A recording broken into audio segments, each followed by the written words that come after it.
Dear students, as we have discussed the meaning and format of cash flow from investing activities in the previous video. In this video, we will solve a practical question on cash flow from investing activities. This is the question on your screen. In this question, with the help of information given in the question, we have to find out cash flow from investing activities. इस question में हमें cash flow from investing activities निकालना है और कुछ information इस question में दिया गया है, तो हम लोग निकालते हैं। तो सबसे पहले हम लोग cash flow from investing activities निकालने का फॉर्मेट को बना लेंगे। फॉर्मेट आपके स्क्रीन पर है। इसमें वैसा इन्वेस्टिंग एक्टिविटीज़ से रिलेटेड वैसा सभी ट्रांजैक्शन जिससे कि कैश का इनफ्लो हुआ हो उसको हम लोग ऐड करेंगे, और इन्वेस्टिंग एक्टिविटीज़ से रिलेटेड वैसा सभी ट्रांजैक्शन जिससे कि कैश का आउटफ्लो हुआ हो उसको हम लोग लेस करेंगे। तो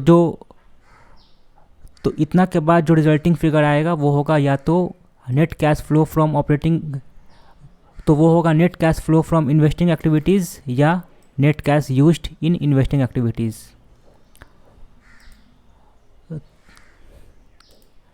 तो इस क्वेश्चन में दिए गए इन्फॉर्मेशन का एंट्री हम लोग करते हैं।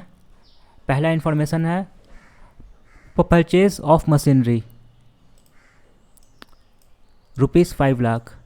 तो मशीनरी को ख़रीदा गया तो कैश बिजनेस से गया, तो ये कैश का आउटफ्लो हुआ, कैश आउटफ्लो, और कैश आउटफ्लो को हम लोग लेस करते हैं। तो एंट्री हम लोगों ने किया परचेज ऑफ मशीनरी ₹5 लाख। ठीक है, तो जो फिगर को हम लोग लेस करते हैं वो फिगर को हम लोग लिखते हैं अंडर ब्रैकेट। अगला इंफॉर्मेशन सेल ऑफ मशीनरी ₹70,000। तो मशीनरी को सेल किया गया 70,000। तो सेल करने से कैश आएगा, तो ये होगा कैश का इनफ्लो। तो कैश के इनफ्लो को हम लोग ऐड करते हैं। तो सेल ऑफ मशीनरी ₹70,000 हम लोगों ने ऐड किया। अगला आइटम है गुडविल परचेज्ड। तो गुडविल ख़रीदा गया तो कैश का आउटफ्लो। तो गुडविल ख़रीदने से कैश जाएगा बिजनेस से, इसलिए कैश का आउटफ्लो। तो कैश आउटफ्लो को हम लोग लेस करते हैं। तो एंट्री हम लोगों ने किया गुडविल परचेज्ड ₹2 लाख।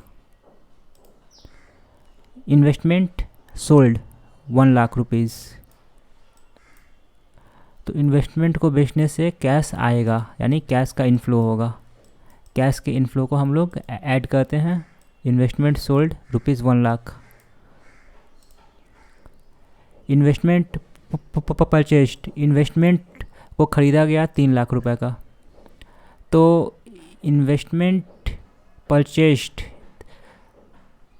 तो इन्वेस्टमेंट ख़रीदा गया यानी कि बिजनेस से कैश गया, तो कैश का आउटफ्लो। कैश के आउटफ्लो को हम लोग लेस करेंगे। एंट्री हम लोगों ने किया investment purchased ₹3 lakh under bracket. Patents sold, patent बेचा गया 80,000 रुपये से, तो सोल्ड, तो ये सेल किया गया, तो सेल करने से कैश आएगा, तो कैश का इनफ्लो हुआ। कैश के इनफ्लो को हम लोग ऐड करेंगे। Patent sold ₹80,000।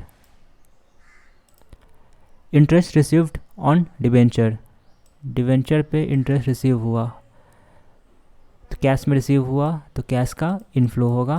कैश इनफ्लो को हम लोग ऐड करेंगे। एंट्री हम लोगों ने किया इंटरेस्ट रिसीव्ड ऑन डिबेंचर ₹8,000। अगला आइटम है डिविडेंड रिसीव्ड ₹12,000।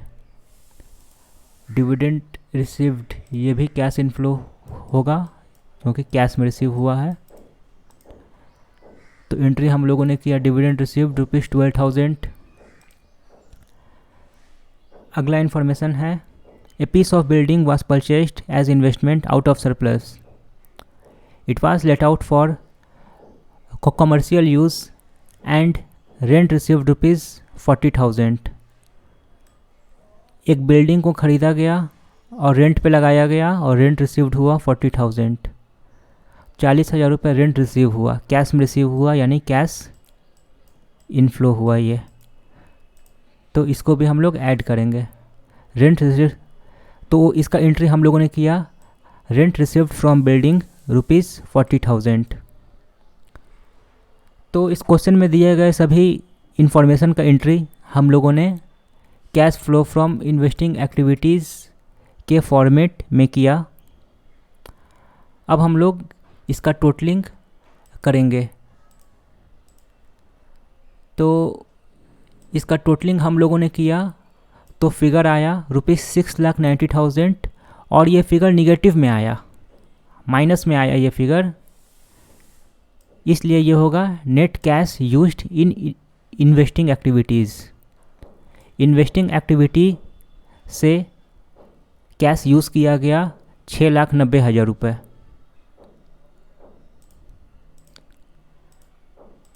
इस सॉल्यूशन को समझने में कोई भी प्रॉब्लम हो तो आप लोग मुझे कॉल, मैसेज या ईमेल कर सकते हैं। Thank you.